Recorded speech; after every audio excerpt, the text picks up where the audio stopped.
WCW has almost been dead for 20 years. That is both sad in and of itself, but also because it's a good reminder of how fast time goes. 1 minute we were watching Hulk Hogan lay down Jeff Jarrett, and now the former is trying to creep his way back into wrestling, and the latter is on the WWE creative team. We are all gonna be dead before we know it. Sorry. The story ever since has always been focused on Goldberg or the NWO, and that makes sense. It was these wrestlers and groups that cemented themselves as World Championship Wrestling's hottest prospects, and they earned their place in history. It wasn't the whole story when it came to the promotion though, and it kinda sucks so much of the narrative has been lost to the past. That's why we're here today, mind. WCW was far more than just the obvious, and it's only fair we jump back in the well to remind ourselves exactly what Ted Turner's grappling promotion was all about. I'm Simon from WhatCulture, and this is 10 Secret Highlights of WCW. Number 10, Jushin Thunder Liger. Even more apt given his recent announcement that he's going to retire next year, Jushin Thunder Liger made recent WCW tours throughout the 90s, and all of them were really amazing. He was never a regular member of the roster, but he would work major shows such as Starrcade and was even on the first episode of Nitro. He never put a foot wrong either, because of course he didn't. At Super Brawl 2, for example, he teamed with Brian Pillman to take on a dream team of Ricky Steamboat and Nikita Koloff, and at Starrcade 91, the Lethal Lottery forced him to team with Bill Kazmaier. Then in 95, he wrestled Chris Benoit, and in 96, he was brought in to battle Rey Mysterio. As you already know, you should watch those matches. He also had a fairly storied rivalry with the pre-crazy version of Brian Pillman, as well as under-the-radar classics with the likes of Dean Malenko and Ultimo Dragon on random Nitros between 95 and 98. If you want to underline Liger's career before all is said and done, you gotta go hunt these down. WCW Gold. Number 9, the signature gimmick matches. Anytime someone tries to come up with a new gimmick match today, it's usually based off a WWE creation. Just like a TNA. Battle Royals where you had to get into the ring, feast or fired concepts that's just an odd variation of Money in the Bank. You can see it a mile off, but WCW wasn't like that. They had their own shtick. For starters, there was World War III, a yearly battle royal where 60 men fought it out across 3 rings. If you think that sounds like overkill, it's because it was. Then there was the Battle Bowl, where randomly put together tag teams competed to gain entry into the main event of the evening, which was a free-for-all. Again, it was overly thought out, but it did make for an interesting card. Then there was the Doomsday Cage, and well, that just sucked. A 3-tier steel cage. The issue was no one did anything on the platforms that were higher up. They just punched each other. It didn't stop Hulk Hogan and Randy Savage from using one of these though, to defeat every single heel WCW had at Uncensored in 96. Finally, of course, there was War Games, a match type that has seen a resurgence in WWE recently. When WCW did it, they based it on the idea of 2 rings with submission-only rules, and there a bunch of teams would compete for all-out glory. This had varying results, but you can't fault World Championships Wrestling desire to be different, even if sometimes the fans had to suffer because of it. Number 8, the Belfast Bruiser versus Steven Regal. WCW rightfully deserves credit for all the time and love they put behind Japanese and Mexican wrestlers, but they were also keen on European stars and imported them too to prop up their mid-card. The best of these were Steven Regal, soon to be William, and the Belfast Bruiser, soon to be Fit Finlay. In the same way that Mysterio and friends shone a light on the cruiserweight style, these two showed how brawling and being somewhat stiff could be awesome, and they wrapped it all up with a British and Irish twang. It was a needed addition to counter the WW-esque style Hulk Hogan had brought with him, and in 1996 Regal and Finlay redefined what violence meant in wrestling. They kicked the crap out of each other. Just to give you an idea of how nasty things got, the first move of the very first match was Finlay straight up swinging his Mad Max-like spiked leather jacket at Regal's eyes. Later in the year, Regal got punched so hard in the face, it looked as if his nose would never work again. Then there was a Nitro where they had a parking lot brawl so nuts, the camera kept panning away to avoid showing the carnage. Good grief. Number 7, Booker T. Booker T was great in WWE. There were a few bad moments, but he remade a name for himself there, which meant it didn't matter if you'd seen him in WCW or not. He proved his worth. With that said, if you did miss him down south, you missed what was arguably the best version possible. Aside from the progression he made from the day he debuted, when the company went out of business, he was one of the best wrestlers they had. After going through this transformation, it would take the last few months of World Championship Wrestling's existence before he exploded into glory. He had an intensity about him that made him feel legit, and Booker could have a good match with pretty much anyone. When he finally won the world title, no one even blinked an eye. It was long overdue, and of course, he deserved it. From there, it was a continuous march uphill, the only thing keeping him back being the nightmare that was the promotion behind the scenes. Nobody could combat that mess. He beat Scott Steiner on the final ever Nitro in a moment that put a smile on many fans' faces, and it's for all these reasons and more that he's going into the WWE Hall of Fame for a second time in 2019. The legacy has been left,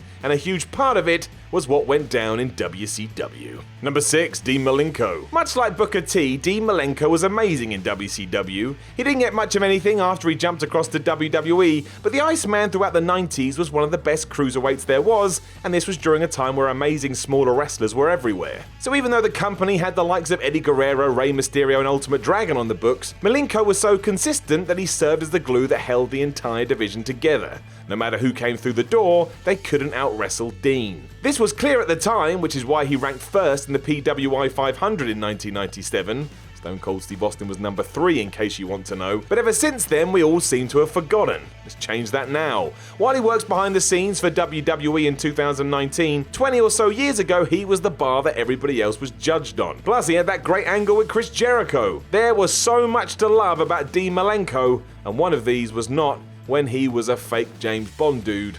No, I don't know what WWE was doing either. I did like that entrance music. Number 5, DDP was the real People's Champion. In the late 90s, when The Rock was the most hated wrestler on the planet, he would joke that he was the People's Champ. It was a way to get under the fans' skin, and it worked. They didn't appreciate his arrogance. A few years before this though, WCW had an actual People's Champion that was gaining more momentum every day. At this time, you see, Diamond Dallas Page was 41 years old and connecting with the audience because of it. His positive attitude and incredible story were easy to get behind, and his matches were gaining a lot of love, and not because they were athletic masterpieces. DDP always made it look like he was in a fight, and that's what made him so much fun to watch. He was a shining beacon of hope when it came to following your dreams, and the fact he won the WCW title was just the best. It didn't go so well when he came across the WWE and became the Undertaker's wife's stalker, but let's just ignore that. We have the power to do so. If you'd like to see why DDP made the name he did, just jump into 1997 WCW and then go watch his match the following year with Goldberg at Halloween Havoc.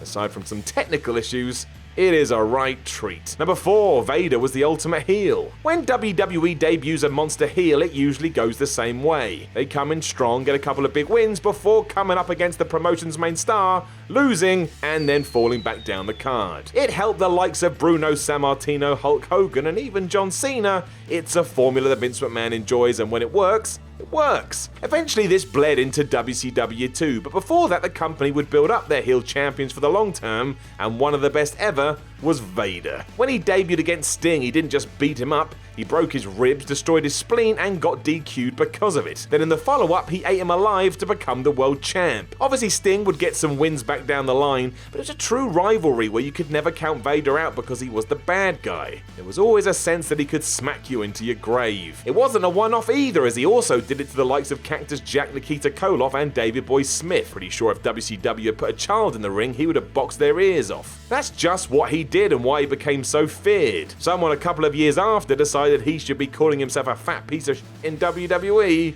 But that's just the wrestling business, I guess. Number 3, the tag team philosophy. A poignant topic at the moment as WWE tries to push its tag division. History has shown us that it's never been of that much importance to Vince McMahon. Most teams are made to be broken up, and singles wrestling is where the money is. Most matches by large are by the numbers too. WCW went the other way, creating teams that could have serious impact and treating the titles like they were as important as anything else. You had the Steiners, Doom, the Road Warriors, Lex Luger and Sting, Fire and Ice, the Faces of Fear, Harlem Heat. There's dozens more, and when they got in the ring, there was no basic structure everybody danced around. You beat the crap out of each other and acted like you were going after the World Championship at Starrcade. They also all worked as teams and were featured as much as possible. It's common on Raw and SmackDown to get through a whole show without even a reference to the tag division. That was never the case on Nitro. It was treated as something people should care about, and lo and behold they did. Even the last team that held these titles didn't wane from its approach. The Natural Born Thrillers, comprised of Sean O'Hare and Chuck Palumbo, followed a similar tract, even if within weeks of winning them, the whole company had died.